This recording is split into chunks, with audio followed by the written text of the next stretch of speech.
Hey, this is your host Tinto, and before we get into this weekend's episode, I'd like to give a special shout out to everyone that got me coffees this week. Starting with Unpack with Michelle, thank you so much for the coffees. Nicole, thank you for the coffees. Call me Haji, thank you for the coffees. Doc, P Power out in New Zealand, thank you so much for the coffees. For IT, you're enjoying the workouts with the podcast, thank you very much for the coffees. Mr. RPM, thank you for the coffees. Ndini Fadzi, geez, man, you are so generous. You always go really hard. Thank you so much for the generous coffees.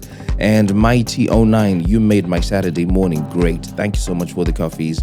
If you'd like to support the podcast, please head over to www.buymeacoffee.com/feeling station and feel free to give as your spirit leads. I look forward to catching you in this week's episode and have fun. Peace. Is that a breakup? I think we have a situation right here on the Feeling Station.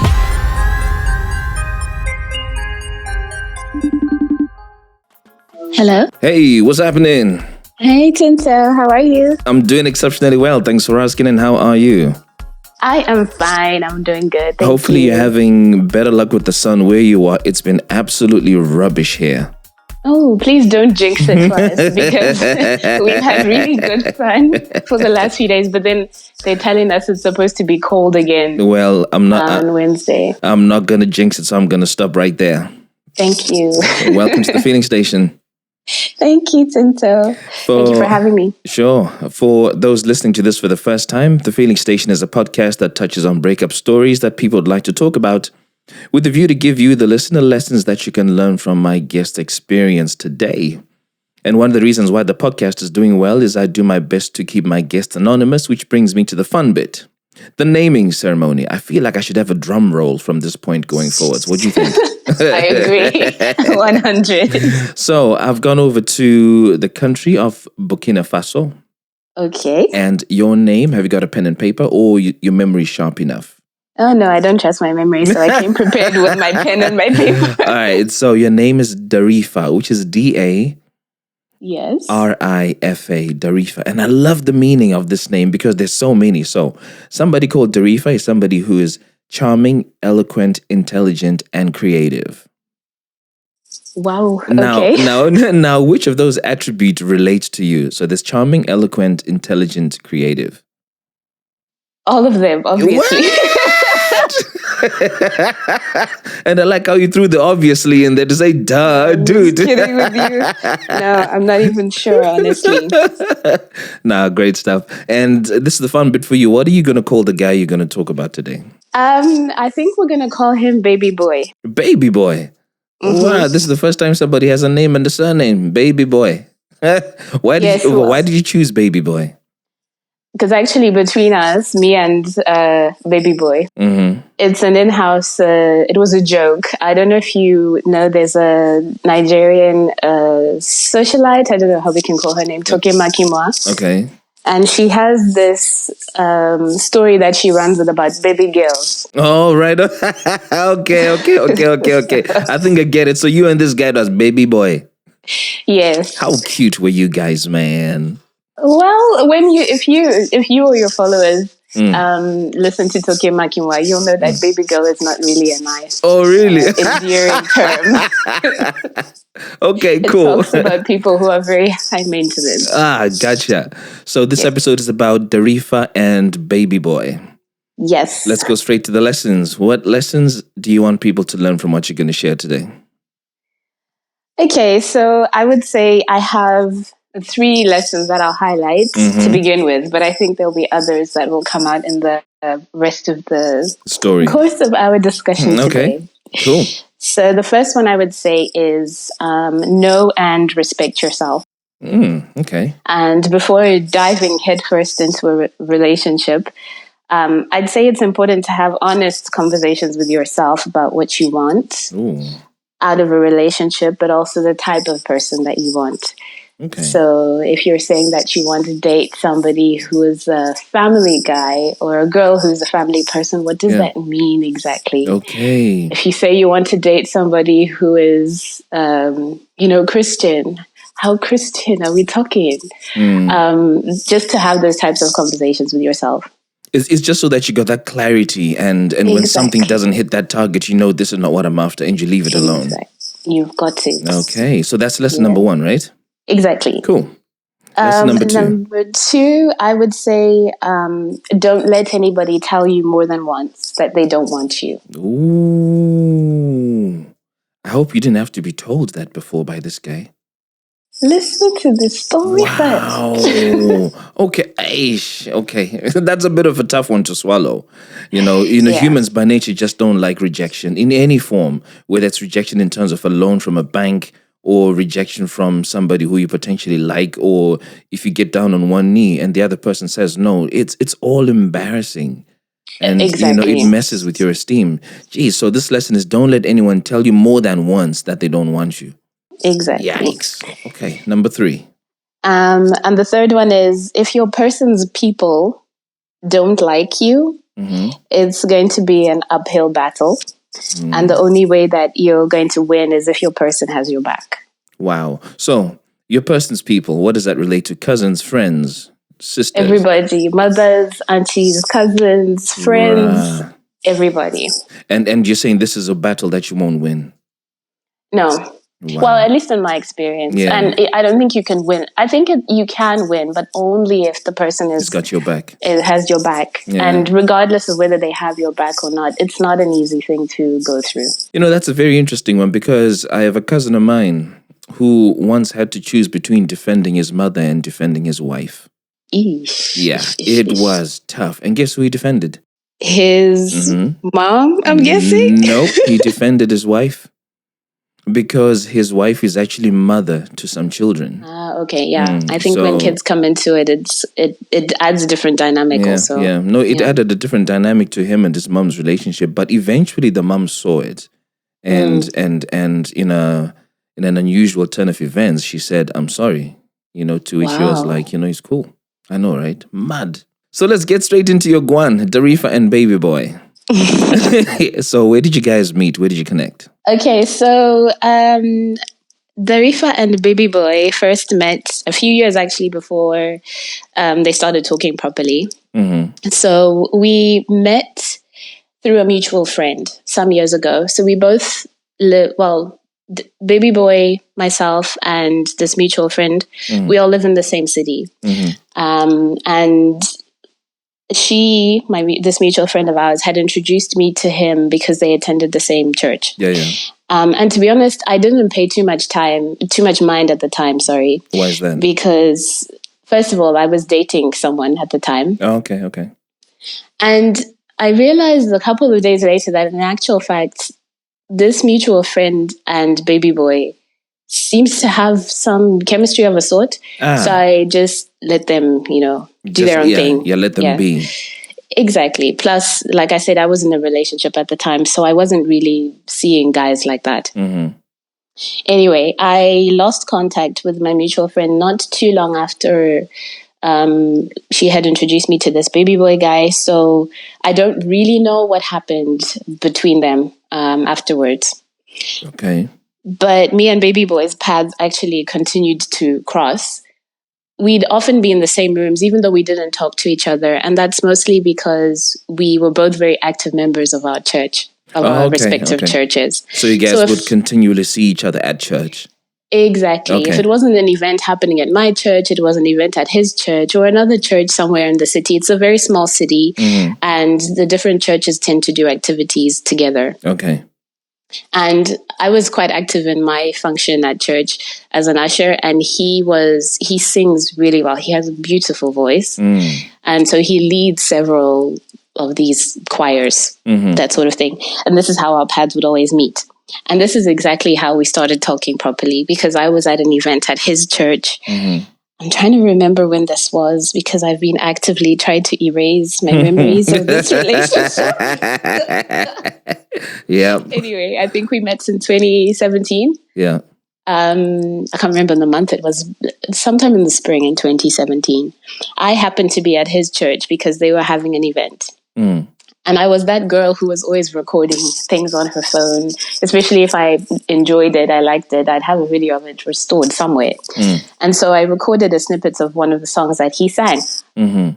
in my defense, I recorded other people singing as well. It wasn't I like how you put that disclaimer there to say it wasn't specifically him. So No, my it was eye him. wasn't on him. It was him It and was others. not. Exactly. Okay. You understood it, Tinto. Okay, now I got it.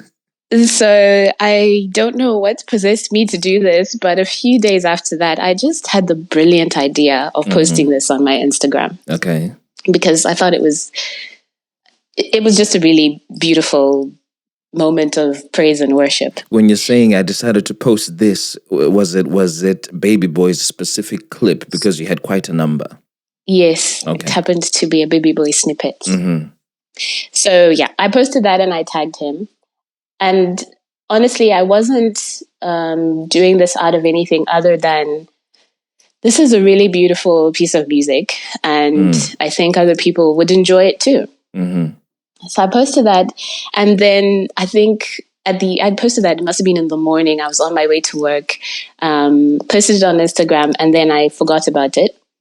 At the end of the day, when I got home, I saw he had replied under the comment section of that post saying, "Thank you, that's really sweet of you, what." So I left it there because, like I said, I wasn't doing it out of, I'm trying to get attention from anyone or something like that. Yeah. A few days later, he sends me a message in the DMs saying, "Hey, how are you? That was really sweet of you, what you did the other day." And so that's how we started talking. Mm-hmm. At this point, were you still with your partner because you said you were seeing someone? No, actually, at this point, we had broken up, I want to say a few months prior to me posting. And at this point, was Baby Boy single as well? I believe he was single at that point. Why did you take such a big gap in answering that? Well, because I didn't ask the question immediately. So I think he was single, but I'm not really sure. We didn't talk about it at that point. Okay. Cool. And you'll see that our conversations actually were only in the DMs. We would only text each other from time to time. Okay. And the reason why I purposely didn't then proceed to push beyond that is because in the course of these discussions, first of all, I wasn't looking for any relationship because I was actually, I would say I was still reeling from the previous breakup. Yeah. But also because he eventually dropped in one of the conversations that we were having that girls kind of had a tendency to just assume that they were dating him. Baby boy. Exactly. So he was kind of hinting to you that, hey, listen, if you start catching feelings because I'm talking to you so pleasantly, it's on you, it's not on me. It's not on me, exactly. Okay. And I took that hint very well, okay? But actually, I remember telling him, people don't just assume that they're dating you, right? You must have said something or given the impression that you were dating. Because honestly, I can understand one delusional girl thinking that we're dating. But if it's several girls, to me, it starts to sound like you're the problem. Yes, you're the one who's leading them on. You see? Were you starting to catch feelings by this time? No, I wasn't. Are you sure? I'm pretty sure. So why would he have needed to drop that? I don't know. Maybe he thought I was catching feelings. I don't know. But to be honest with you, I wasn't. Okay. Yeah. So, man, I'm sorry, but I'm just digesting what that guy said. That's a bit of a dick move. Because it's quite arrogant for someone to say that and drop that in a conversation. Was he a good-looking fella? He's okay looking, but I think what he has working for him, he's very charming. He's very stylish. He's a very cool guy. In general, he's very sweet. He's funny also. I'll put it at that. So he had a lot of soft skills and a lot of attributes about him that would work in his favor. That would override his looks. Put it that way. He's not bad looking. Let me just say it like that. Okay, cool. Right. Let's go.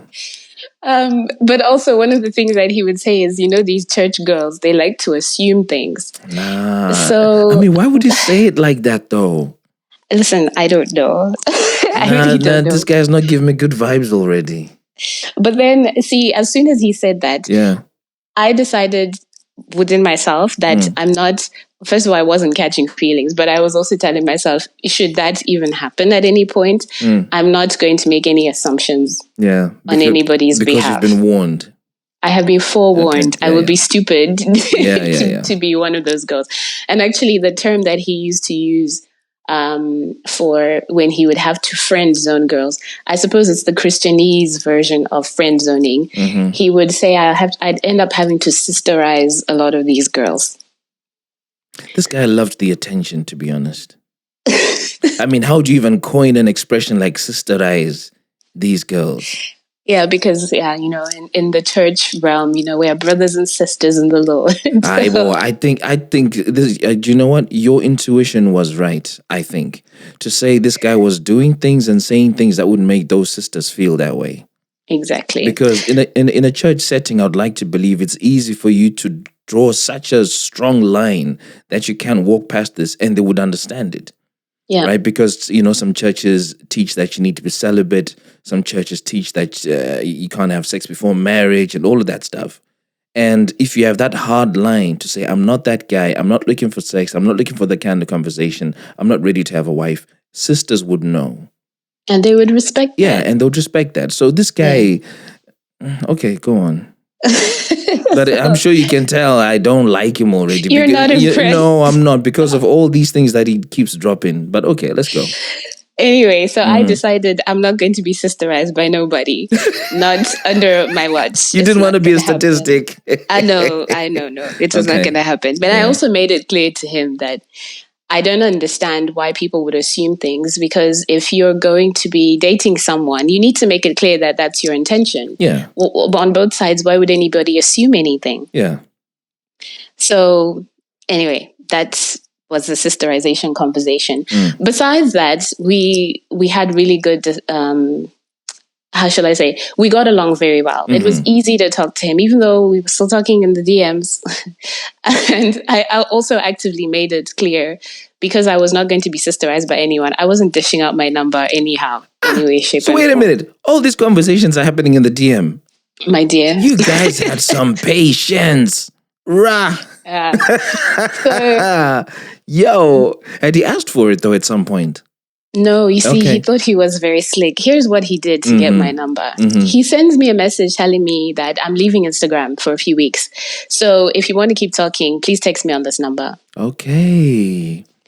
So he planted that seed so that the sister would then tie his DM on his phone. Exactly. If she was interested in continuing. You see, these are the little seeds. Is now on me. Yeah, okay. And what, did you fall bait? Did you put bait? See, by the time I saw the message in the Instagram, he was gone. He was off the Instagram. In hindsight, I think it was very silly of me. I shouldn't have taken the bait. But what I was thinking at the time was, besides the sisterization and that clear shadiness there, we were getting along really well. And I was beginning to see him as a friend, if I can put it that way. So what were you seeing him as before? Before, I didn't really know him that well before we started talking on the. He was just someone we happened to be in the same city. Okay. Yeah. Okay. Yeah. So that's how I texted him, and then we started talking. So what was your first line to him in that text? Hi, it's Tarifa. What did I even say? I think it was something along that. No, I think my first line was, what was the reason for you leaving Instagram? Because who just ups and leaves Instagram that? Yeah. Honestly, I think he was just being crafty. His answer was, oh no, sometimes it's important to take time off social media because it takes so much of your energy and your time. And I just really needed to focus on a few other things. Okay. But then within 2-3 days, he was back on Instagram. So I was like, shady.com. A very strange person. Anyway. Yeah, okay. So this is how we started talking on WhatsApp. But again, it was only messaging for a while. And that was okay with me because I wasn't really looking into, like I said, anything more serious than that. But if I had been, it would have bothered me how long it took him to call. But I was okay with it. How long were you guys texting? 2 weeks, a month? Uh, I don't remember the amount of time, but I would say in the months realm. Wow. I'd say a month or two. Yeah, okay. And when he did call, the phone rang for a few seconds. I remember I was holding my phone, and then I think he hung up before I could answer. And I said, I'm not calling him back. No, sir. And then he later sent me a message saying, oh, how was your day? And I said, what was that stunt you pulled earlier? Were you calling or were you not calling? It was a long story about how, it was in the car. I called by mistake. I meant to call you, but it connected. I don't know. I don't even remember what he said. It was a long story about that. But anyway, then from there, that's then when we started talking. And here, conversation really intensified because it wasn't a message in the morning saying, hey, good morning, how are you? Have a good day. It was a message at the end of the day. Hey, how was your day? What happened? Tell me everything about your day. So we really started talking a lot more. And in the course of these conversations, he was telling me also that at the time we started talking, he was living with his aunt. So his aunt is based in the same city that we are. This is his mom's sister. Yeah. And then his mom lives in their home country. So he told me he was moving out. But by moving out, what he meant was, so they were living in the same block of apartments. Yeah. And let's say, for example, his aunt was living in the block number 1. He moved out of number 1 into block number 2. And then his cousin was also living with his aunt. This is his aunt's daughter. She moved out of block number 1 and moved into block number 3. So, I mean, they're all in the same space. They're in the same block of apartments. Yeah.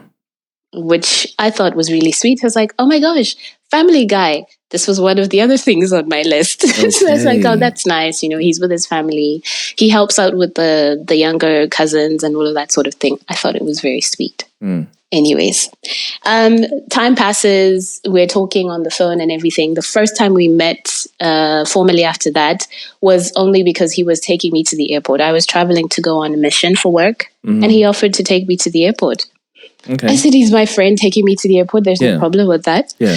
So he picked me up, dropped me off. I went on my mission. And then when I was coming back, he picked me up at the airport again and brought me back home. And I thought that was really nice. Okay. But he's my friend. Well, yes, he is. Okay. We continued with this line of communication for the next few months. Christmas time came and I traveled back home to go and visit my family. I was staying with my aunt at the time. We're talking on the phone as usual, because even though I wasn't in our city anymore, we continued the daily conversations. Sometimes it was text, sometimes it was calls. One of the days we're on the phone and he says, I'm talking to him. I hear him speaking with his family in the background. Yeah. And the family is kind of shouting at me. I haven't met them, mind you. They're shouting at me on the phone, oh, please come back, hurry up and come back, because, we've been having to deal with this guy whining and complaining about how you're away. The sooner you come back, the sooner we can continue with our lives. And then he says, oh, please be quiet. I'm trying to talk to my girlfriend. I said, excuse me. Hello, baby boy. Okay.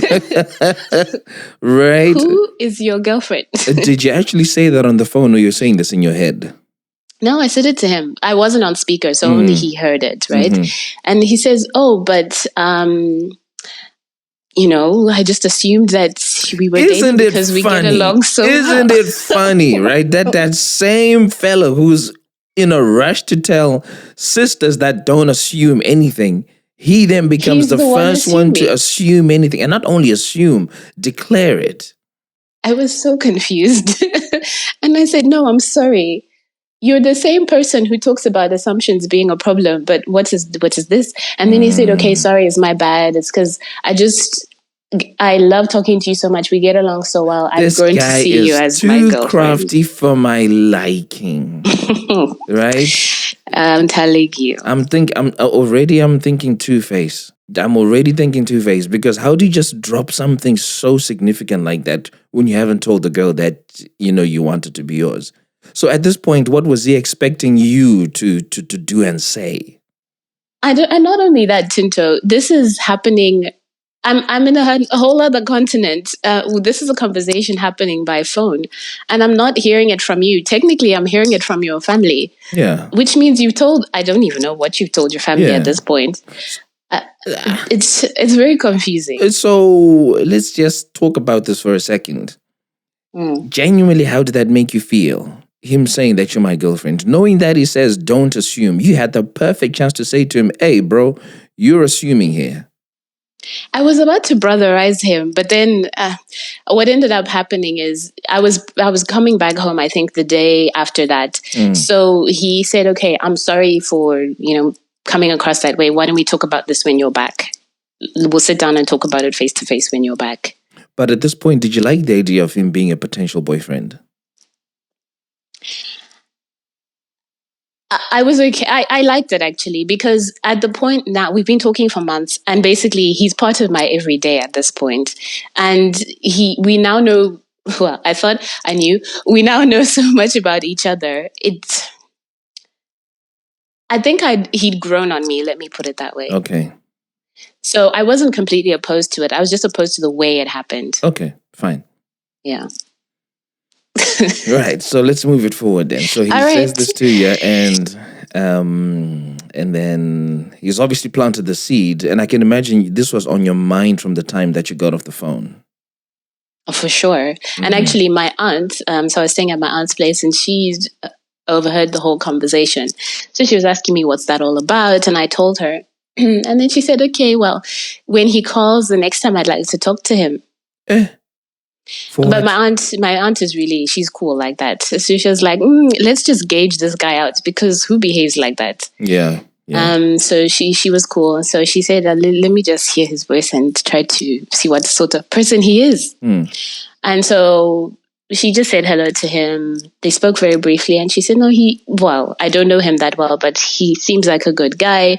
There's no harm. You go home, have the conversation that you want to have, and keep me posted how it goes. So fine. I left my aunt's place, and I went back home. Of course, he came to pick me up from the airport. He'd brought me a bouquet of flowers. He'd even bought me groceries because he knew I wasn't going to have any food at home. He came prepared because I wasn't home for months, right? Yeah, okay. So did he kiss you on the cheek to say, "Welcome back, babe"? Yes, he did. And I was like, "Sorry, we still need to have a conversation. This is not making sense to me." Thanks for the flowers, though. They're real pretty. Did the small peck on the cheek feel nice? It did. So what more did he need to say? Because you're already melting there, Darifa. You're already his item. Yes, but I want him, after all of the conversations we'd had about girls assuming things and people shouldn't assume things, I want him to make it very crystal clear. So why didn't you run away from the kiss when it was coming to the cheek? To make it even more clear. I just want to understand. I can't just leave you like that. I want to know why he let that kiss land on your... Wait, where did he peck you? On the cheek. He's a good Christian boy. Okay, fine. I won't dig in too deep, but something here is not adding up for me. I just don't like the fact that he said, "Sister Darifa, do not assume." And then he goes and he assumes and is now making every single move. He assumes you're going to be okay being picked up at the airport. He assumes you're going to be happy with the groceries. He assumes you're going to be happy with the flower. And most of all, he assumes you're going to be okay with body contact. Okay, but the picking up from the airport is not something new. Even when I was traveling on mission before, he had done that. Okay, well, let's talk about the body contact. He's assuming it's okay to put his lips on your body, on your face, on your cheek. Well, I guess in his mind, he's already communicated his intentions. Listen, I don't know. Okay, let's. You are not impressed. Nah. Anyway, let's keep it moving. Anyway, so he brings me home, and before he leaves, I'm like, "No, you're not going anywhere.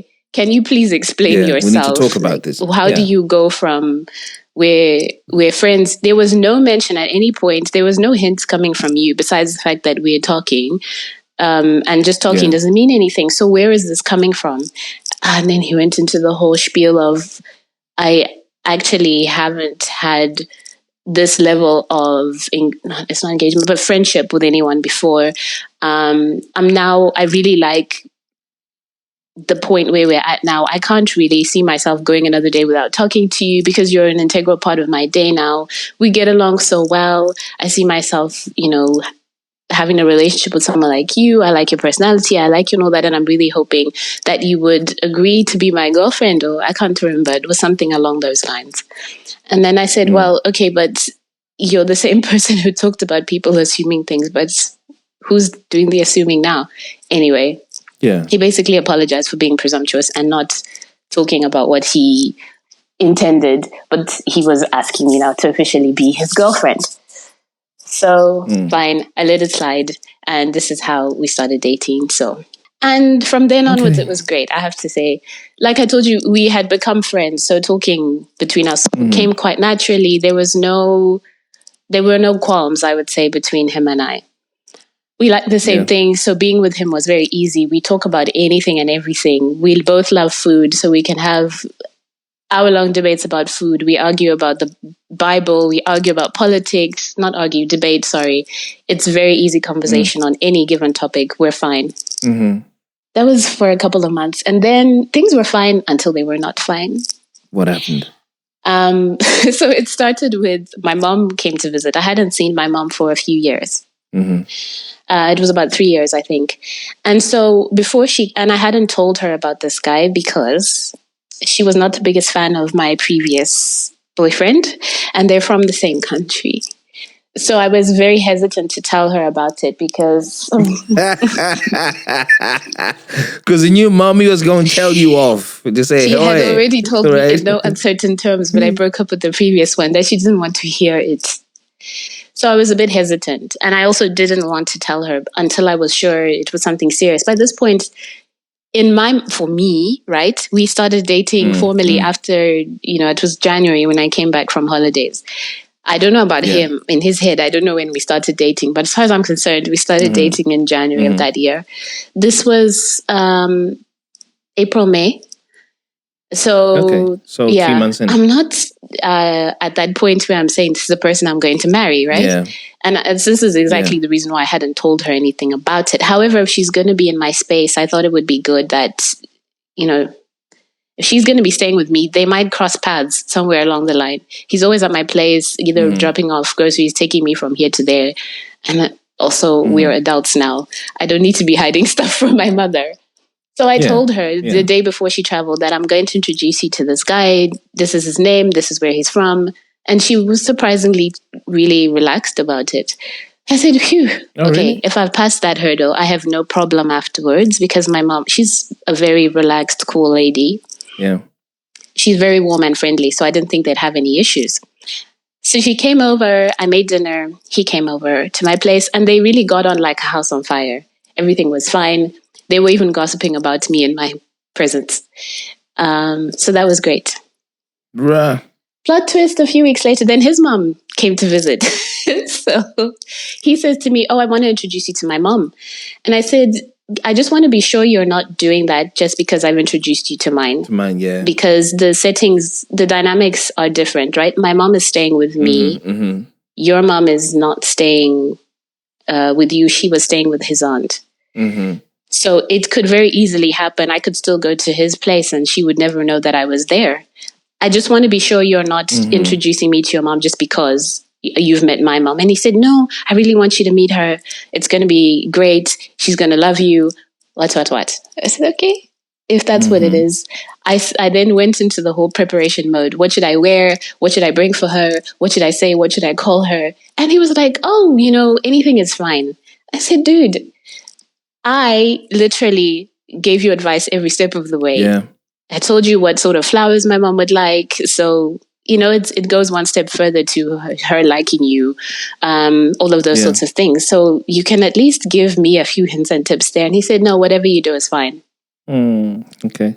Fortunately, his cousin had told me that, his mom can be a little bit distant in the first few minutes that you meet her. She's just, looking you up and down, assessing who you are, and then she'll warm up to you. Okay, so I was sort of prepared. I decided, I tend to go overboard. I love to buy people gifts. It's my thing. And my mom told me, just pipe down a little bit. Don't overdo it. Mm-hmm. Flowers is fine. don't go overboard for the first time you're meeting someone's mom. I got her a small bouquet of flowers, and I also got her some chocolates, which are, special to the city that we live in. Yeah. Luxury chocolates of a sort. Yeah. Okay. I get there. I said, good afternoon. I brought you some flowers. She's like, I don't like flowers. You shouldn't have done that. I felt like I'd been slapped on my face. But I was like, it's okay. The chocolates will redeem me. So I said, okay, no, that's fine. I also brought you some chocolates. She's like, I'm on diet. I don't eat chocolates. I said, what a double fail. whammy. Epic fail. You see, your mom comes through again. Your mom is right again. Don't go hard. Go easy. Oh, man. No, the conversation was painful, I have to say. I'm the type of person who I can't sit in silence. If you're not talking, I'm going to start talking. And this is how I end up putting my foot in my mouth most of the time. But I was really trying. In the process, I called her auntie by mistake because I call all of my friends' moms auntie, but I was so nervous and just trying to make conversation. Anyway, I was just getting this one-word answers. Oh, so how did this go? Did you travel well? Yes, fine. I just felt like... And is all of this happening with your mom? No, my mom wasn't there. It was just me, baby boy, and his mom. Okay, cool. At his place. Anyway, so to redeem myself, I pulled out... I had done some investigation beforehand, trying to understand what she likes and what she doesn't like. And I understood she takes her faith very seriously. So I came prepared with a question from the Bible somewhere. So that's what I pulled out. And that did the trick. She went on and on for about 30, 40 minutes. I was like, thank you, Lord. Wow. This is what redeemed the conversation. So by the time she finished talking to me, I was even given some scriptures that I had to read for my homework. That was the end of the dinner, and I went home. And I thought, phew, that was hectic. But, it's done. In my mind, I was like, I think it's normal for guys' moms to be a bit apprehensive about the girlfriend. So I didn't think too much of it, even though it was really uncomfortable. Anyway, long story short, his mom then left. She went to another city before she went home. I don't remember in between the time of her leaving and the time of her returning back to their home country, at what point he gave me her number. And he had said, here's my mom's number in case you want to call her from time to time. Really? Yeah. So I didn't internalize it too much. I had it in the back of my mind that, my mom was going to be leaving in a week or two after that. So I said, when my mom leaves, then maybe I can just gently call. After all, I had been given homework and I was supposed to report back. So that was the intention. In the meantime, baby boy's mom, then fell sick. And then she was hospitalized for a couple of days. So from the day that he told me that, my mom's not feeling well, I had been checking in with him and his aunt daily, right? So every time we'd speak, I'd ask, how's your mom doing? And they were keeping me updated on the progress. Then she went back home. She was fine afterwards. And then my mom now was leaving. Baby boy again insists, let me take her to the airport. I said, it's really okay. Like, you don't need to be, all up. You don't need to overdo it. She likes you. It's okay. Don't overdo it. He insisted. But the whole time we were there at the airport, he was not being himself. He was really cold, really unfriendly. And even my mom was asking me, what's going on between the two of you? I didn't know that something was going on between the two of us, but it just got really awkward. Anyway, my mom left and then he brought me back home and I kept asking, what's the problem? What's the problem? No answer. He said, it's fine. I have to go. He didn't even stay. So he left. The following day, I received my first summons. He told me that we need to talk. And he came over to my place. I omit a point. The day after when my mom arrived, he kept calling me to ask, has your mom arrived yet? Has your mom arrived yet? But she'd had a delay. So she arrived quite late at night. And then he proceeded to call my mom. He'd asked me for her number. And he proceeded to call my mom to check if she'd arrived safely. I hadn't even spoken to my own mom, mind you, because she told me that she texted me telling me, I've arrived home, but I'm really tired. I'll call you tomorrow. I said, no problem, Mom. Meanwhile, baby boy proceeds to call my mom and check if she's arrived safely. So my mom sends me a message, Darifa, why is your boyfriend calling me in the middle of the night? Yeah. And I said, it's okay, Mom. Like, don't think too much of it. He's just trying to be sweet. Yeah. I'm here making my first set of excuses. Mm-hmm. And then anyway, he summons me the following day, and he came ready for a fight. I could see it, when someone is upset and really coming to give you everything that you have done wrong. He came with that attitude. He tells me that I don't accept people treating my family badly. One thing I'm not going to stand for is people disrespecting my family. And I was like, I'm sorry, what did I do to disrespect your family? He says, when my mom left, you didn't even call her to find out if she arrived safely. I was like, was I meant to? I'm sorry, maybe I missed the memo. And on top of that, when your mom arrived, I called her to make sure she arrived safely. When my mom was sick, you didn't call my mom to find out if she was okay. When she went into the hospital, you didn't even call to find out if she was okay. And then I said, okay, I'm sorry. I did not mean it to come across in the way of disrespect. I didn't understand or lack of care. Because actually, if I didn't care, I wouldn't have asked you and your aunt. We were talking daily, and I was asking you for updates on how she was doing. I'm really sorry. I didn't understand that was the expectation. Also, we didn't have this conversation, and probably we should have when we were being introduced to parents of what are the expectations now that we've met the parents. Are you expecting me to call her regularly? What are you expecting? And that's not a natural conversation to have, though. I mean, I can't imagine speaking to my girlfriend and saying, okay, so how does it work? Am I supposed to be checking in or not? This feels like it's a cultural issue at play. Thank you, because that's what I then said. Baby boy, I think we are coming from different places. We grew up differently and our cultures are slightly different, and maybe even our families are different. So perhaps what we should be doing going forward is, if you have a certain expectation, please communicate it clearly, and I'll do the same. Okay, so I thought that was over. Nope. I was also summoned by his aunt, because she was also saying that, you shouldn't have called his mom auntie. And I was like, I'm really sorry, it was a mistake. This is how I call all of my families, all of my friends' parents, because I see them as my mom's sisters. That's why. And also, it wasn't immediately clear to me. He introduced me to his mom as this is, but there was no, this is Darifa, the girl I like. Oh, this is Darifa, the girl I want to marry. There was none of that.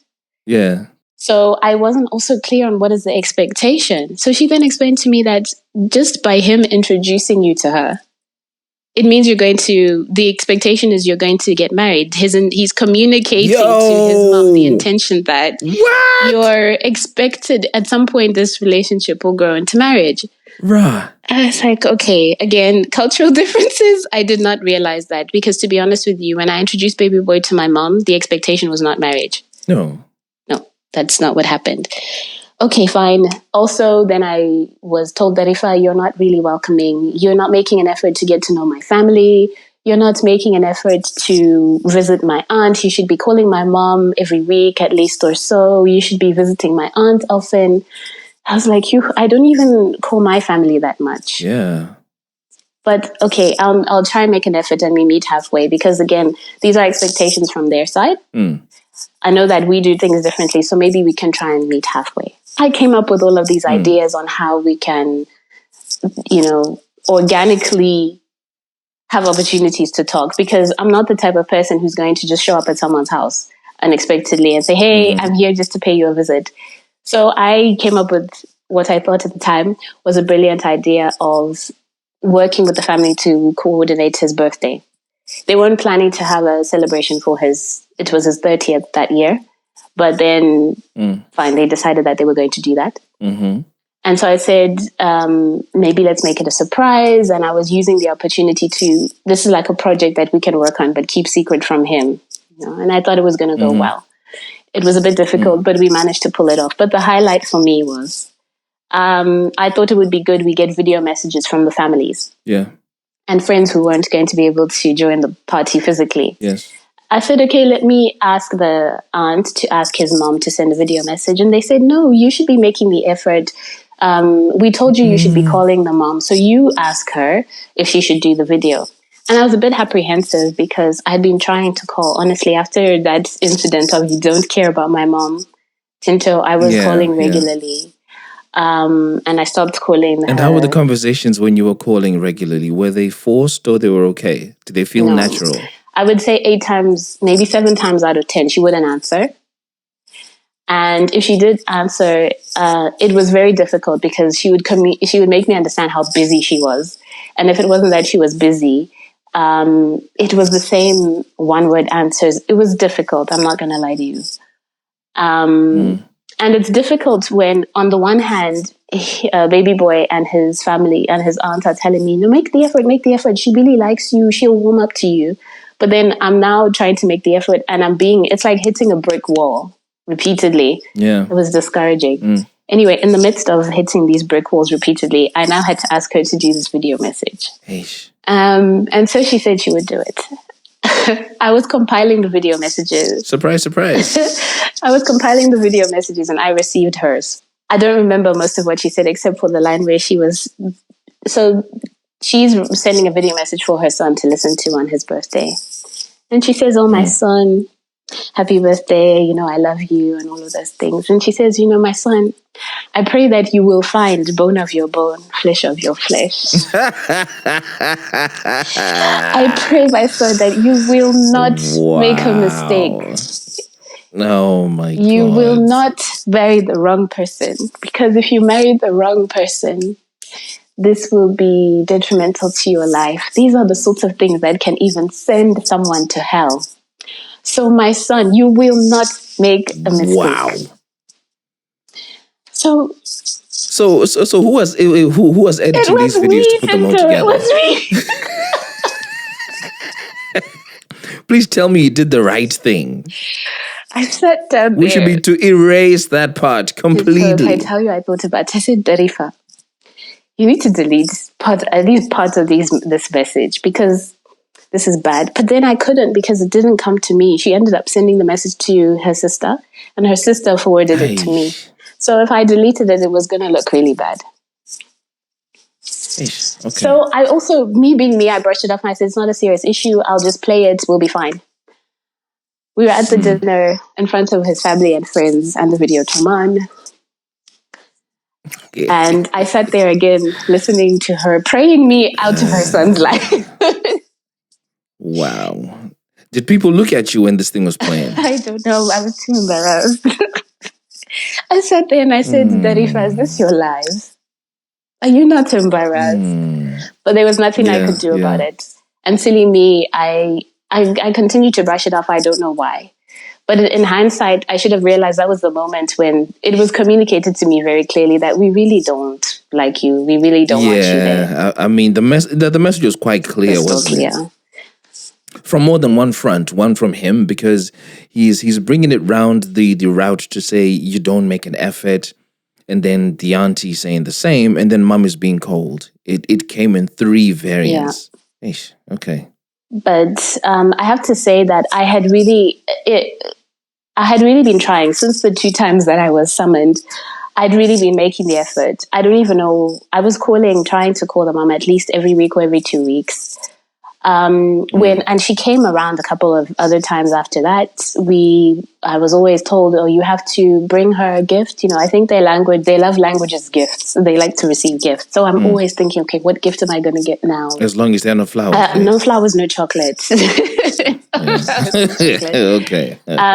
Honestly, I was really trying. I would try and go and visit the aunt. I'm coming up with excuses of different projects that we can work on. And I really was trying to make the effort. Meanwhile, the same wasn't happening on my side, just so you know. I know that he called my mom a couple of times, and it's not to say that it's a competition. I didn't see it that way, to be honest. And then the fights just escalated from there. I was told that I was too Miss Independent because he would insist on buying my groceries for me. And I was like, well, we're not really married. Like, we're not married and we're not even engaged. We're dating and I don't see my groceries as your responsibility. Please take it easy. Yeah, and it's not something we should be fighting about. The fights would just come from nowhere. Then it turned out to being, oh, you don't fight me enough. I came to you with an argument about what was happening with my mom and you're too rational. You rationalize everything.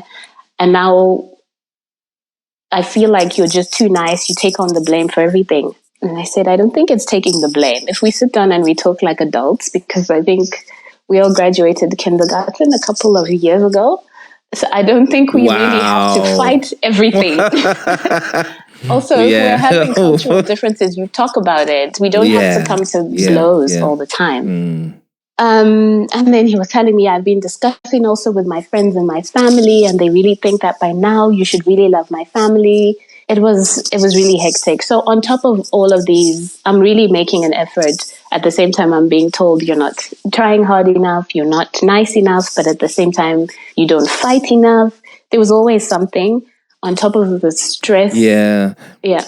You know, interesting enough, I now see where lesson number 1 and where lesson number 2, in fact, even number 3 come in to say that know and respect yourself before diving headfirst in a relationship, because you are starting to bend backwards to do things that are natural to you, you know, and be sure what kind of person you want.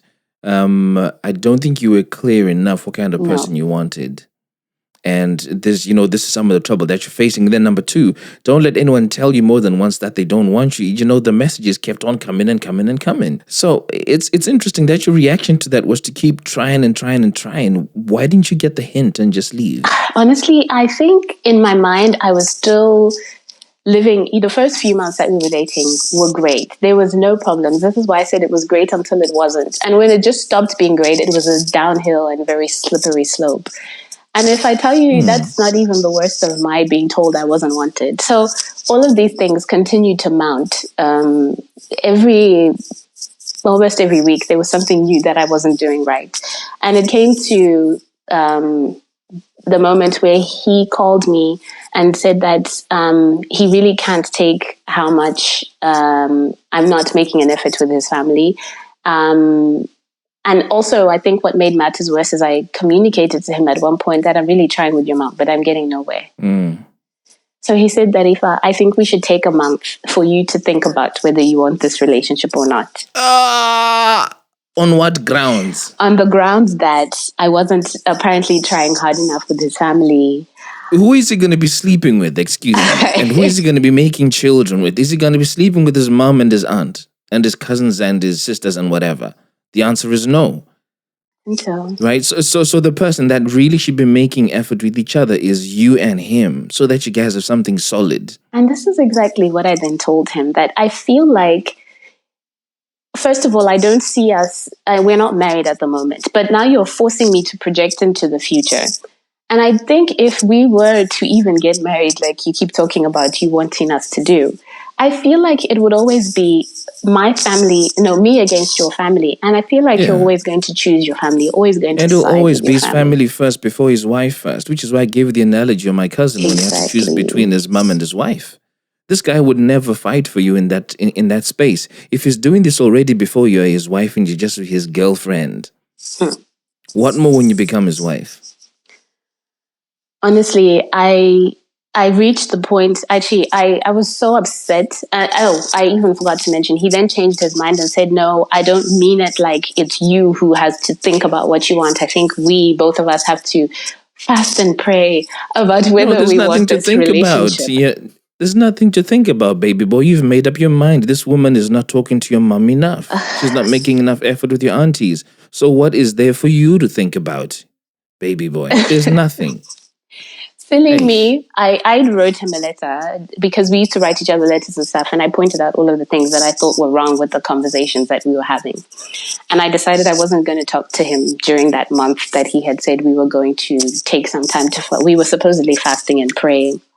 After that month, he then came back and said, So what were you fasting and praying for? I wasn't fasting and praying. That's why I said supposedly fasting and praying. But I gave him the month that he wanted. I don't know if he was fasting and praying on his side. Okay, what was he meant to be fasting and praying for? Ask me, I don't know. Well, for you to talk to his mom. Effectively, it was me. He just sort of twisted it because I even went back to the messages when we were arguing. And I said, you literally said, Darifa, you need to take time to think about whether you want this relationship. I know, man. So when did You need to come out clean and say, you need to think about whether you want to be my mom's pet or not. Pretty much. No, that's what he's basically saying. Not just his mom's pet, but his whole family's pet. After the month, He came back and said, okay, I'm going to try to wrap it up. Now, he came back and said that, oh, I'm really sorry. We should probably try again. Maybe we're misunderstanding each other. We tried again for a couple of months, and then it blew up for the last time because his mom came to visit again. We had agreed that I was going to go over and greet her. Also, I never understood how come the day you arrive is the day I should go and greet her. For me, I would like to allow somebody to rest and recuperate from their travel. Yeah. But it's okay. If that's how they want it, it's okay. We had agreed I was going to go after work. I was going to leave at 5:30 to be at their place for 6. At around 4, he sends me a message saying, actually, my aunt and my mom are going to go shopping tonight, so we won't be home for you to come over. To which I said, it's fine. There's no problem with that. Plans can change, right? And then I put my phone aside and I continued working. And I left the office to go back home around 8 p.m. At which point I saw that he had sent another message saying that actually my mom had said that he'd sent the message then I think around 6 saying my mom was asking me why you're not here. And so I told her that you weren't coming because they were going shopping, but they've since canceled their plan, so you can come now. How easy was it for you to travel to where these people were? It was relatively easy. I would get there in about 15, 20 minutes. But again, I didn't see that message until about 8 p.m.